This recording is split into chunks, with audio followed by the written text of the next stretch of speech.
and gentlemen, and a very warm-hearted, if slightly cold-fingered welcome to the Harrogate Spring Flower Show. My name is Sarah Owen Hughes. I'm the head gardener at Rudding Park Hotel and Spa, just across the way there. And I'm here with my cohort and partner in crime on our beautiful balcony garden. Can I just say, you're starting to lounge. I'm starting to lounge because I was sat with my back to everyone I think by the end of the 4 days you're going to be reclining. I think I'll be descending into something, if nothing else, or hanging off the edge of the balcony, because it's a very, very long 4 days here. But we genuinely love it. We love talking to people, we love hearing their stories. And I'm with Faith, who's a curator, a local arboretum. So she has managed to borrow some fantastic specimens from Braithwaite to dress the stage. And we're just talking to amazing people about their relationship with gardening, with nature. Talks are about 15 minutes long normally, so it's just a lovely chance to sit down with a coffee, rest your fingers from all the bags of shopping that you've got, and plan where you're off to next. And I'm absolutely intrigued to talk to our next guest, who is a nature artist who uses pigments from nature in her work. So ladies and gentlemen, a huge welcome to Rebecca Stiles, our pigment artist. Hello. Thank you very much for joining us, Rebecca. See, I need to turn around. You finish lounging. Oh, sure, sorry. There you go. So, an artist, a landscape artist, aren't you? You've done some amazing painting in some really weird and wonderful places. Have you always been an artist? Yeah, I believe I wasn't given a choice, really. I think it started very young, and I think we worked out quickly that I had a great attention span for one thing, and then everything else was a little bit of a pick and mix, in a way. But art was always a constant. So it's always sung to you. Yeah, definitely, yeah. And so your landscape art, so just talk to us a little bit about some of the strange places you've done. I know you've done some artists in residence abroad, haven't you? But the thing that I'm really most interested in is the really wild Outer Hebrides. And you were there for, was it about 5 years or something? Yeah, we decided to move to the Outer Hebrides, which was a really wonderful way to bring this sort of real connection, a really solid connection to really a wilderness. Yeah, because I've never been anywhere yet like that, for being able to stand alone in the middle of something that appears to be untouched by humans. Obviously it is, because we took sheep there, and they are shaping this landscape. But in terms of it being somewhere that makes you realise your vulnerabilities and how small you are, and also appreciate that actually makes you listen to your instincts a bit more, because if you're the only thing on this hill, no one else is coming to say to you, oh, it's going to rain, you better go in, and it becomes quite an interesting way to live. And that was one of the places where I first began trying to connect to a place that I wanted to paint, and the way that I wanted to connect was to dig, put my hands in and see what was in there. Yeah. So you're a pigment artist, aren't you? So just tell us a little bit more so people understand fully what is pigment and how do you work with it. Okay. Well, it's not very scientific, my explanation. Somebody else would have a good chemistry one, I'm sure. But basically what you're looking at is tiny particles that are going to reflect light in a certain way, and we pick that up in our eyes. So you're talking about sand and grit, soil, earth, of all types, pebbles, ash, anything that can be round, small enough so that you can then levigate it, which just means putting it in the water and getting all the, let's call it the dross, to fall to the bottom. And then you can dry this out, and you're left with a very, very fine powder. So if anybody does paint, or ever has paint, ever tried it, when you're working with a yellow ochre, that's what that is. Yellow ochre is a powder that has been mixed with a binder of some sort, depending on what medium you like to paint in. And most of the ochres come from Italy and France. Right. I really want to go to Tuscany because that just blow my mind, I think. When I started looking, I was surprised at how many I found in Britain. Yeah. So particularly, I began this search while we were living in Lewis. Yeah. I found the best place to find pigment was in an eroded cliff face down at the beach, let's say. Yeah. And like anything, the ones that you want to work with are the easiest ones to work with, are the softer ones. Because you've got to break this thing down, and unless you're doing this, a paint company does this with a proper machine equipment. Yeah. So you can get all sorts of wonderful pigments, but you might need a bit better kit than just, your pestle and mortar. But if you are interested in finding them, you need to look for, in the rock face, it's going to be matte, because obviously the harder pigments are going to be shiny. So look for anything matte. If you can take it out carefully, if you've got another rock, just give it a quick, and you'll see if there's a colour there instantly. Yeah. If there is, take the time to give it a good beating when you get that go, and as fine powder as you can get it. Yeah. And sometimes I will do the next process where I'm sort of cleaning it. Yeah. Sometimes I'm too excited and I leave that out. And you put this onto your glass muller, onto a glass plate or a marble plate. Yeah. You use then a glass muller, or I have been informed you can use the top of a decanter, right? Which I don't know. I got them. I got one as a wedding present. It's one of those things where you go, oh lovely, what do I do with that? I'm going to store it for you. Yeah, I'm going to be making pigment paint with my decanter that I've not used for 25 years. Yeah. Fantastic. And you mix it with your binder at that point. Right. So if you paint with oil paints, it's as easy as dropping in linseed oil. Take a little well, drop your linseed oil in, begin to mull it. Now it's going to make the most horrific sound because you are scraping rocks onto glass. Yeah. But what it is your best tool to work out that you've done it enough because the sound stops. Right. So, and it can get very tough. The more obviously you need to, you can drop the binder in slowly because you can't take it away, but you can keep adding. So you put your binder in. If you're a watercolourist, then you're talking about you can make your watercolour binder with completely natural ingredients. So that's gum arabic, which you can get from art shops. You can get it from food shops. I mean, this is edible gum. I've got it in a powder form, but all you need is the gum arabic in distilled water, because if you use a regular tap water, this is going to contain minerals that could change the colour. Right. Oh, wow, It could change it over time. So if you use a distilled water, the gum arabic, a bit of honey, some glycerin, a little bit of glycerin, and again, you can mix all that into the one pot. So you've got one, again, you pop that on the top of your powder, your brown pigment, and you get going again with terrific noise.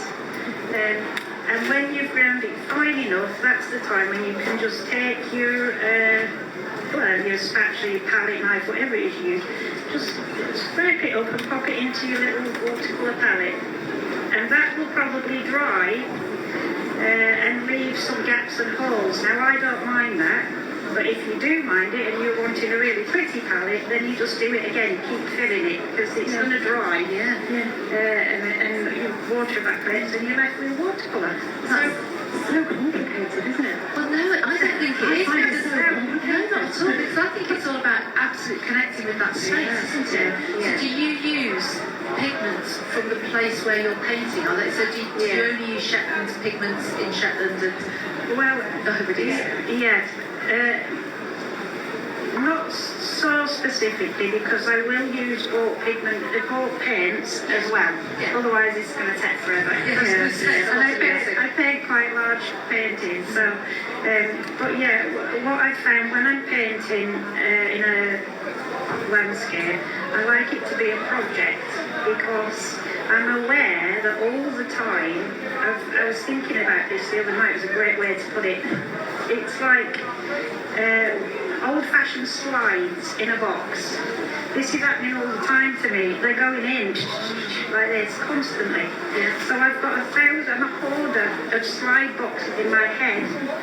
So if I choose a project, it means that I've got this amount of time there where I make a point of making sure that whatever it is I feel I need to do to connect to there helps inform the story. When I open this box of slides and it all jumps out, I need to try and tell you the tale through the painting.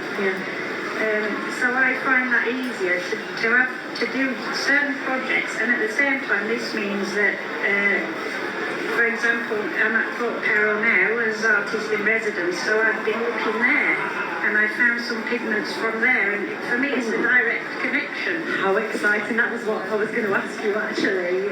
Where did you find them? Well, it was quite a search because obviously an arboretum is pretty solid. So where am I going to find the cliff face?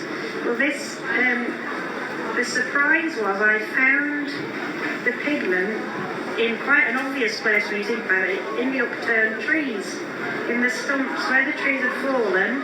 They've pulled the ground up as they've fallen, and I found pigment in there. And it was mostly a sort of I suppose it was kind of a light yellow ochre kind of colour. There's a lot of stone and gravel, and half of the arboretum is actually over gravel and stone, so it doesn't surprise me that you found these materials. Next time you're there, have a look in the upturned trees. How exciting. So you've got effectively a library of paints that are tied to locations that you've been, so you've got like a history, a timeline of them. The most amazing thing was the revelation that this could be done. Because obviously I enjoy painting with earth colours. I love blues. Blue is quite a tricky colour to find as an earth, but we do have one, and it was found first in Cornwall, in St Just in a mine, and it's called Vivianite. And that is a blue ochre. Now, do you think I can get any in Cornwall? I can't find it. So I have had it, I bought it from Australia, believe it or not. And I got a little pack of this blue ochre, and it came, I think I had about 8 of them, and they were all different, slightly different shades, but all this Vivianite stone. But generally, I try and stick with the earths, just because it feels, well, for want of a better word, it feels more natural to me to use those. And also, if I use a more synthetic shade, let's say, I use ultramarine blue a lot, because the alternative, that is our affordable alternative to this, lapis lazuli. I was admiring that, I can't afford to buy that to make into paint. I think it's somewhere, well, you're talking about probably over £100 for 10 grams. So ultramarine is my go-to on that one. Do you ever use any plants to dye, to use the dyes? Because there's a dyer's garden here, isn't there? A show garden. Yeah, Sarah just told me that. No, I don't, and there's a good reason for that. Especially when it comes to paintings, when you've made a painting and you're selling the painting, it's important for me to know that what I've painted isn't going to change. And sometimes with a dye, because you're working with it in a different way, if you're dyeing a fabric, then you've included a mordant, so it's going to stay. When it comes to work, if you're using plant dyes and things, there's a chance it could fade, it could change, something could happen. I mean, as long as people are aware of that, if they want to purchase a piece of work, that's a different thing. But generally, no, I haven't used it. And that's the other thing with the earths. They're our sort of strongest, most dedicated, I'm staying here forever pigment. These are the things that are in caves. So what projects have you got coming up and what's going on for you at the moment? Well, I've got the whole year is I'm Thorpe Perrow's artist in residence, so that's completely amazing already because the changes is staggering, absolutely staggering how it's changing. And what a treat to be able to be in this gorgeous arboretum and spend your days painting there. It's wonderful. So that is a main project. In July, I've got a little exhibition going on my website, which will be of the sketches I've been painting in the arboretum at what will then be the midpoint of the year. So that's a nice way to catch up with what I've been doing, and they'll be available for sale as well if people are interested in that. And then there's also a trip to Ireland planned this year, which is exciting for me because I've picked up pigment now from Cornwall, and I've done a project in Cornwall from the west. Obviously, when we lived on the Isle of Lewis, we were on the west coast, and there were huge differences with those two places, both from 800 miles. So Ireland, we're going to the west coast of Ireland, which is I'm excited to see what colours are there actually, what I can find. And then what else have I got? I've got an exhibition starting in June at one of my galleries down in Polseth in Cornwall. Also, I've got another exhibition that's a mixed one, beginning at 108 Fine Art in Harrogate. So that's going to be in May. And then the exciting part of it all is that next year at 108 Gallery again, there's going to be an exhibition of all the paintings that I've made of Thorpe Perrow as the year has progressed. I'm looking forward to that. Yeah, I mean, it's quite I haven't bitten off more than I can chew, but it's a challenge. Let's put it that way, because it's like, whoa. But if I can paint all the lovely paintings that have gone in my head while I've been wandering around there, it'd be great. Oh, amazing. Honestly, Rebecca, that's such a revelation. I mean, I've been a soil scientist for years, and it hadn't really occurred to me to start looking at pigments and the permanency, like you're saying, of the colours. Absolutely fascinating. And she's here with a little stand today, for today only. So if you do want any more information, please go and have a chat to her and have a look at her beautiful, beautiful work. And please, huge round of applause. So thank you to Rebecca, our pigment artist.